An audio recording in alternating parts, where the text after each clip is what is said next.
मुझसे कहे मैं कितनी मोहब्बत है।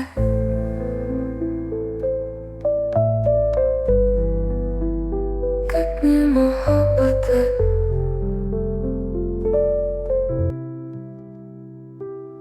आप सुन रहे थे मेरे साथ कितनी मोहब्बत है। कितनी मोहब्बत है भाग 4। अब तक आपने सुना कि मीरा और अक्षत की मुलाकात बहुत ही अलग ढंग से हुई, जैसा मीरा ने कभी सोचा नहीं था। अक्षत को उसने पहली मुलाकात में ही चोर समझ लिया था। हालांकि मीरा को इस बात का अफसोस भी था। उधर जब से मीरा घर आई थी तब से अर्जुन में एक अलग ही बदलाव देखने को मिल रहा था। अपनी शादी की बात सुनकर अर्जुन शर्मा कर चला गया। मीरा और अक्षत की तकरार कहानी में कौन सा मोड़ लाएगी, जानने के लिए सुनते हैं आगे। ऊपर खड़ा अक्षत अंगड़ाई ले रहा था। जैसे ही उसकी नजर मीरा पर पड़ी, उसने पाया कि मीरा उसे ही देख रही है। दोनों की नजरें मिली तो मीरा ने मन ही मन कहा, यहाँ रहना है तो इनसे दूरी बनाकर रखनी पड़ेगी। वही ऊपर खड़े अक्षत ने खुद से कहा, तुम इस घर में ज्यादा दिन के मेहमान नहीं हो मिस जेम्स बॉन्ड। मीरा मुस्कुराई तो अक्षत उसे इग्नोर करके वहां से चला गया। सड़ू कहीं का, मीरा ने कहा और अपना दुपट्टा बदलने सीढ़ियों की तरफ बढ़ गई। दूसरा दुपट्टा लेकर मीरा नीचे आई। उसने देखा राधा अकेले ही किचन में थी और मीरा भी उनकी मदद करने किचन में चली आई। मीरा की रुचि देखते हुए राधा ने भी उसे काम करने दिया और मीरा से सबके लिए चाय बनाने को कहा। सच ही कहा था मीरा ने कि उसे सिर्फ चाय बनानी आती थी। उसकी बनाई चाय की खुशबू से सारा किचन महक उठा। राधा को कुछ बनाते देखकर मीरा उनके पास आई और कहा, आप क्या बना रही हैं? उत्पम। खाओगी? राधा ने बनाते हुए कहा, हाँ, इसकी खुशबू बहुत अच्छी है। इसे कैसे बनाया आपने? मीरा ने सुगंध लेते हुए कहा, इसे सूजी और चावल के घोल से बनाया है। राधा ने उसे उत्पम बनाने की पूरी रेसिपी बताई तो मीरा ने कहा, ये तो बहुत इजी है आंटी, हमें भी सीखना है। पहले लोगों को पहचानना तो सीख लो। एक जानी पहचानी आवाज मीरा के कानों में पड़ी। उसने जैसे ही गर्दन घुमाई, किचन के दरवाजे पर खड़ा अक्षत दिखाई दिया। अक्षत की आवाज सुनकर राधा पलटी और कहा, उठ गए तुम? और घर कब आए? तुम्हें पता है ना आशु, तुम्हारे पापा को तुम्हारा देर से घर आना बिल्कुल पसंद नहीं है, पर तुम नहीं सुनते। सॉरी माँ, अब से नहीं होगा ऐसा। अक्षत ने अंदर आकर राधा को साइड हक करते हुए कहा, ये निधि है, मीरा की सहेली।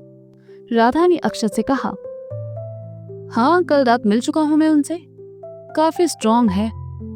अक्षत ने मीरा को घूरते हुए कहा, अच्छा है, चलो सबके साथ बैठकर नाश्ता कर लो और मीरा तुम चाय लेकर बाहर आ जाना, ठीक है? कहते हुए राधा ने नाश्ते की प्लेट उठाई और बाहर निकल गई। किचन में बस मीरा और अक्षत थे। मीरा चाय छानने लगी। अक्षत कुछ ही दूर खड़ा अपने कप में दूध डालकर उसमें कॉफी मिक्स कर रहा था। मीरा ने एक बार उसकी ओर देखा और फिर वापस अपने काम में लग गई। चाय छानकर वह कप ढूंढने लगी। उसने इधर उधर देखा, कप अक्षत के साइड में ड्रॉ में लगे थे।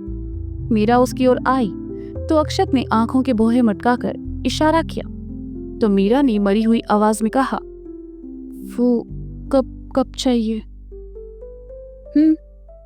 कहकर अक्षत थोड़ा सा साइड हो गया। मीरा ने कप उठाए और जैसे ही साइड हुई, अक्षत को देखकर उसके हाथ से कप छूट गए, लेकिन कप नीचे गिरते इससे पहले ही अक्षत ने उन्हें अपने दोनों हाथों में कैच कर लिया। मीरा की जान में जान आई और उसने कहा, थैंक यू। अक्षत ने अगले ही पल दोनों कप नीचे गिरा दिए। मीरा डर गई, उसे कुछ समझ नहीं आया कि क्या करे। गिरने की आवाज सुनकर राधा अंदर आई और कहा, क्या हुआ? कुछ गिरने की आवाज आई थी। माँ, वो इनके हाथ से कप छूटकर गिर गए और टूट भी गए। अक्षत ने मासूम बनते हुए कहा, जबकि सच तो कुछ और ही था। मीरा क्या कहती? अगर कहती भी तो कौन भरोसा करता? उसकी रोनी सूरत देखकर राधा ने बड़े प्यार से कहा, कोई बात नहीं, कब और आ जाएंगे। तुम नाश्ते के लिए चलो, चाय मैं ले आती हूँ। सुना तुमने? माँ ने क्या कहा? कब और आ जाएंगे? अक्षत ने मीरा से कहा। मीरा ने राधा से कहा और जैसे ही जाने लगी, अक्षत ने अपना कप उठाया और उसके पास से गुजरते हुए कहा, I just hate thank you. Akshat वहां से निकल गया और मीरा मन ही मन उसे कोसते हुए बाहर चली आई। बाहर डाइनिंग टेबल पर सभी मौजूद थी। मीरा भी आकर चुपचाप निधि के बगल में बैठ गई। नींद ठीक से आई ना मीरा? दादी वानी पूछा। जी, मीरा ने नजरें झुकाए कहा, क्योंकि मीरा के सामने दादी के बगल में अक्षत बैठा था। वह फिर से किसी मुसीबत में बिल्कुल नहीं फंसना चाहती थी। तभी दादू ने कहा, और छोटे जनाब, आज तुम नाश्ते के टेबल पर क्या कर रहे हो? आज से पहले तो कभी नहीं देखा तुम्हें यहाँ। अक्षत दादाजी का ताना समझ चुका था, क्योंकि आज से पहले ना तो वो कभी इतनी जल्दी उठा था, ना ही नाश्ते के लिए नीचे आया था। रघु अक्सर उसका नाश्ता ऊपर लेकर ही जाता था। ओ कम ऑन दादू, आज जल्दी उठा तो सोचा सबके साथ नाश्ता कर लूं। अरे बेटा, आज क्यों, रोज आया करो। परिवार के साथ बैठकर खाने का अपना ही मजा है, विजय जी ने कहा। राधा सबके लिए चाय ले आई।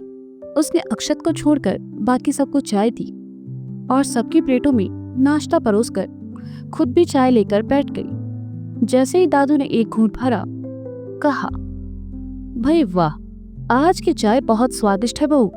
सच में पीते ही मन खुश हो गया। पापा, आज की चाय मैंने नहीं बल्कि मीरा ने बनाई है। ये इसके हाथों का जादू है, राधा ने मुस्कुराते हुए कहा। जैसे ही सबने सुना कि आज चाय मीरा ने बनाई है, तो सब चाय पीते हुए मीरा की तारीफ करने लगे। अर्जुन ने तो फटाफट अपनी चाय खत्म भी कर दी और कहा, माँ, मुझे एक कप और चाहिए। राधा ने सुना तो हैरानी से अर्जुन की ओर देखा और फिर उसे एक कप चाय और दे दी। अक्षत बैठा बैठा अर्जुन को घूर रहा था। तभी दादी ने कहा, अक्षत, तुम भी चाय पीकर देखो, बहुत अच्छी बनी है। मैंने अभी नशा करना शुरू नहीं किया है। अक्षत ने कॉफी पीते हुए कहा। चाय में नशा होता है किसने कहा? और मीरा ने तो वैसे भी अच्छी चाय बनाई है। अर्जुन ने कहा, हाँ तो आप लोग पियो ना, मुझे नहीं पसंद। कहते हुए अक्षत उत्पम खाने लगा। सभी चुपचाप नाश्ता करने लगे। मीरा और निधि नाश्ता करने के बाद उठकर कमरे से अपनी बुक्स लेने चली गई। अर्जुन ने देखा तो कहा, निधि, मैं उधर ही जा रहा हूँ, चलो तुम दोनों को भी छोड़ देता हूँ। आपकी तबीयत तो ठीक है ना भैया? निधि ने अर्जुन के माथे को हाथ लगाकर कहा। हाँ क्यों? अर्जुन ने कहा, आज से पहले तो आपने कभी नहीं कहा कि निधि कॉलेज छोड़ देता हूँ, फिर आज अचानक?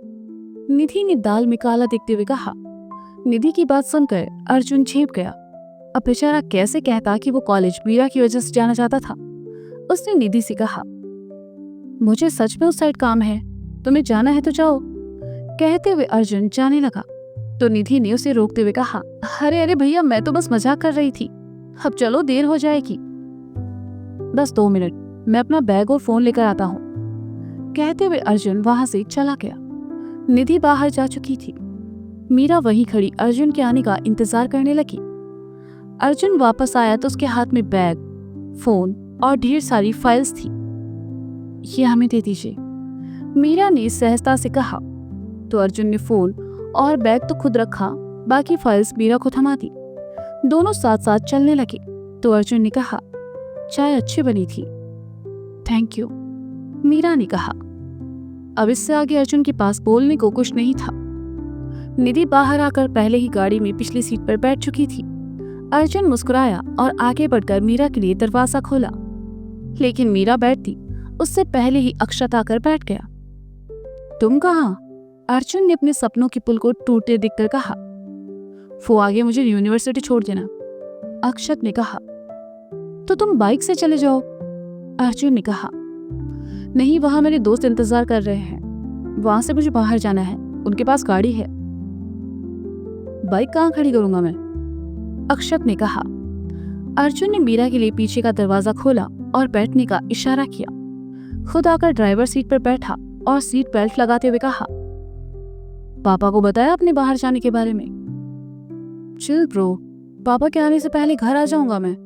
अब चले, मुझे लेट होना बिल्कुल पसंद नहीं है, अक्षत ने कहा। अर्जुन ने गाड़ी स्टार्ट करके आगे बढ़ा दी। मीरा को आगे ना बिठा पाने का उसे मलाल था, इसलिए उसने गाड़ी के अंदर का शीशा सेट किया जिससे मीरा उसे नजर आ सके। मीरा का ध्यान खिड़की के बाहर था। वह बड़े गौर से सब देख रही थी। निधि अपने फोन में बिजी थी और अक्षत वो सर सीट से लगाकर कभी अर्जुन को देखता तो कभी सामने। मीरा ने खिड़की का शीशा हल्का सा खोल दिया। हालांकि ठंड थी पर मीरा को अच्छा लग रहा था। बाल उड़कर उसके चेहरे पर आ रहे थे। मीरा ने सर ग्लास से लगा लिया और बड़े प्यार से बाहरी दुनिया को देख रही थी। अक्षत ने जैसे ही साइड मिरर में देखा तो कुछ पल के लिए नजरें वहीं जम गई। वो बालों की लटों का बार बार मीरा के चेहरे को चूमना कितना खूबसूरत बना रहा था। अक्षत काफी देर तक देखता रहा और फिर गर्दन घुमाकर दूसरी ओर देखने लगा। कुछ देर बाद गाड़ी कॉलेज के गेट के सामने आकर रुकी। निधि और मीरा अपनी अपनी बुक्स लेकर नीचे उतर गई। अर्जुन गाड़ी लेकर वापस निकल गया और अक्षत को उसकी यूनिवर्सिटी के सामने छोड़कर खुद ऑफिस चला आया। मीरा और निधि जैसे ही कॉलेज आई, विनीत उनके पास आया। निधि मीरा और विनीत को अकेला छोड़कर चली गई। मीरा को खामोश देखकर विनीत ने कहा, निधि ने तुम्हारी माँ के बारे में बताया, जानकर दुख हुआ। मीरा ने कहा, तुम निधि के साथ रहती हो? विनीत ने फिर पूछा। हाँ। मीरा ने कहा, मीरा कोई भी हेल्प चाहिए तो प्लीज मुझसे कहना, मुझे अच्छा लगेगा। विनीत ने अपनेपन से कहा।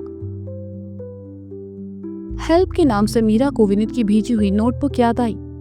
उसने नोटबुक निकाली और विनीत की ओर बढ़ाकर कहा, हमें इसकी जरूरत नहीं है विनीत, प्लीज हमारे लिए ये सब मत किया करो, हमें अच्छा नहीं लगता। मीरा, ये मैंने सिर्फ इसलिए भेजी थी क्योंकि 1 महीने तुम कॉलेज नहीं आई थी। सोचा तुम्हें कोर्स कंप्लीट करने में आसानी होगी, 1 महीने बाद एग्जाम्स है। विनीत ने कहा, हम कर लेंगे, पर तुम ये रखो। कहते हुए मीरा वहां से निकल गई और विनीत वहीं रुक गया। तभी विनीत के दोस्त ने आकर कहा, भाई पिछले 2 साल से तू ट्राई कर रहा है पर बंदी तुझे घास तक नहीं डालती, फिर भी तू उसके पीछे पड़ा है। क्या करूं यार, उसके अलावा और कोई जस्ती ही नहीं है, विनीत ने कहा। पर मुझे नहीं लगता वो मानेगी। डिसेंट से बंदी है यार, पढ़ने आई है। अब तो कोई है भी नहीं उसका, एक माँ थी वो भी जा चुकी है। दोस्त ने कहा, मैं हूं ना, मैं संभाल लूंगा उसे, बस एक बार वो मेरा प्रपोजल एक्सेप्ट कर ले। विनीत ने कहा, चल बेस्ट ऑफ लक, मान जाए तो पार्टी देना मत भूलना। दोस्त ने कहा और वहां से चला गया। विनीत अपनी क्लास की ओर बढ़ गया।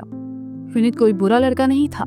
जब मीरा पहले साल कॉलेज आई थी तब बाकी लड़कों के साथ साथ विनीत भी उसे देखता ही रह गया था। इतनी खूबसूरत लड़की पूरे कॉलेज में नहीं थी। कई लड़कों ने मीरा को दोस्ती प्यार के लिए प्रपोज किया, पर मीरा ने अपनी पढ़ाई के अलावा किसी और चीज को वक्त ही नहीं दिया। धीरे धीरे सब बदल गया, लेकिन विनीत नहीं बदला और हमेशा मीरा से अपने दिल की बात कहने की कोशिश करता रहा। क्लास में आकर मीरा अपनी पढ़ाई में लग गई। उसे 1 महीने की रिवीजन के साथ साथ आने वाले फाइनल ईयर के एग्जाम की तैयारी करनी थी। कॉलेज खत्म होने के बाद निधि और मीरा घर के लिए निकल गई। इंदौर आने के बाद पहली बार मीरा इन सड़कों पर घूम रही थी। उसे तो जैसे ये सब सपनों जैसा लग रहा था। भूख लगी तो निधि मीरा को लेकर एक रेस्टोरेंट में चली आई। भीड़ कम थी। निधि ने दोनों के लिए सैंडविच और जूस ऑर्डर किया। वेटर ऑर्डर लेकर चला आया। मीरा को खोया हुआ देखकर निधि ने कहा, हे, क्या हुआ, क्या सोच रही हो? विनीत के बारे में सोच रहे हैं। समझ में नहीं आता उसे कैसे कहें कि हमें ये सब नहीं पसंद। वो तुम्हें लाइक करता है मीरा, पर हमारे मन में उसके लिए कोई फीलिंग्स नहीं है निधि। हम नहीं चाहते कोई हमारे लिए एक तरफा फीलिंग्स रखे। हम किसी को ठेस पहुंचाना नहीं चाहते। तुम उसके बारे में सोच कर तो देखो, हो सकता है तुम्हारे दिल में उसके लिए जगह हो। नहीं निधि, ऐसा नहीं है। होता तो हम तुमसे जरूर कहते। विनीत अच्छा लड़का है, लेकिन हम उसके लिए महसूस नहीं करते। अच्छा ठीक है, तुम परेशान मत हो, ज्यादा सोचोगी तो ज्यादा उलझ जाओगी। अच्छा ये बताओ, इस संडे मूवी देखने चले? और पढ़ाई पढ़ाई पढ़ाई पढ़ाई, इसके अलावा भी एक दुनिया है मीरा। पर हमने तो वो दुनिया देखी ही नहीं ना। तो चलो ना, मैं दिखाती हूँ। सच्ची बहुत मजा आएगा तुम्हें। मैं, तुम, कीर्ति और ऋतु सभी चल रहे हैं। प्लीज चलो ना। नहीं चल सकते। अच्छा, तुमसे एक बात पूछूं? पूछो। तुम हॉस्टल में 2 साल से हो, फिर भी तुमने ये शहर नहीं देखा। मतलब तुम हॉस्टल से कभी बाहर नहीं निकली, ऐसा क्यों? माँ ने कसम दी थी। कसम? पर क्यों? और ऐसी कसम कौन देता है? हम नहीं जानते, पर उन्होंने यहाँ आने के लिए शर्त रखी थी। हमें पढ़ना था, इसलिए हमने उनकी बात मान ली। आज वो हमारे साथ नहीं है, लेकिन इस तरह जाकर उनकी कसम नहीं तोड़ सकते। अब मैं क्या कहूँ? आंटी ने ऐसा क्यों किया होगा? तुमने कभी उनसे पूछने की कोशिश नहीं की? इसके अलावा ऐसे बहुत से सवाल हैं निधि, जो हम माँ से जानना चाहते थे, लेकिन वो सवाल बस सवाल बनकर रह गए। उनका जवाब हमारे पास नहीं है। कोई बात नहीं, तुम नहीं जाना चाहती तो हम तुम्हें फोर्स नहीं करेंगे। थैंक्स। दोनों बातें कर ही रही थी कि वेटर ऑर्डर लेकर आ गया। दोनों ने सैंडविच खाई और जूस पिया। उसके बाद दोनों घर के लिए निकल गए। घर आकर मीरा ने कपड़े बदले और कुछ देर के लिए लेट गई। निधि के सवाल उसके मन में चलने लगे। आखिर क्यों माँ ने उसे शहर घूमने से मना किया? आखिर क्या रिश्ता रहा होगा उनका इस शहर से? कुछ सवाल सिर्फ सवाल बनकर रह जाते हैं, उनके जवाब क्यों नहीं होते? मीरा उठकर बैठ गई। मुश्किल से वह माँ का ख्याल अपने जहन से निकाल पाई, क्योंकि वह कमजोर पड़ना नहीं चाहती थी। मीरा एक बार फिर लेटी और आंख लगी तो सारी बातें, सारे ख्याल अपने आप जहन से बाहर हो गए। शाम को निधि ने कमरे में आकर उसे उठाते हुए कहा, कितना सोओगी, शाम हो चुकी है। मम्मा को तो टेंशन हो रही थी कि कहीं तुम बीमार तो नहीं हो गई। चलो नीचे चलकर दर्शन दो उन्हें। उस जरा आंख लग गई थी, मीरा ने उबासी लेते हुए कहा। कोई बात नहीं, तुम मुंह धो लो, तब तक मैं कमरा ठीक कर देती हूँ, निधि ने कहा। आते हैं, कहते हुए मीरा उठी और बाथरूम की ओर बढ़ गई। निधि ने कमरा साफ किया और फिर दोनों नीचे आ गई। मीरा ने सफेद रंग का बंद कॉलर का कुर्ता और नीचे पीले रंग का पटियाला पहना था, लेकिन इन कपड़ों में भी वह बहुत प्यारी लग रही थी। जैसे ही नीचे आई, राधा ने कहा, क्या हुआ बेटा, तुम दोपहर का खाना खाने नीचे नहीं आई? तबीयत तो ठीक है ना? वो कॉलेज से आते हुए निधि के साथ कुछ बाहर खा लिया था, इसलिए भूख नहीं थी। सॉरी, आपको बताया नहीं, मीरा ने पास बैठते हुए कहा। कोई बात नहीं, रात के खाने में क्या खाओगी? राधा ने प्यार से उसका गाल छूकर कहा। जो भी आप प्यार से खिला दें, मीरा ने मुस्कुराकर कहा। इधर उधर की बातों के बाद रात में भी सभी खाने के टेबल पर जमा थे, बस अपने अक्षत बाबू ही नाराज थे। विजय ने देखा तो राधा से कहा, अक्षत कहाँ है?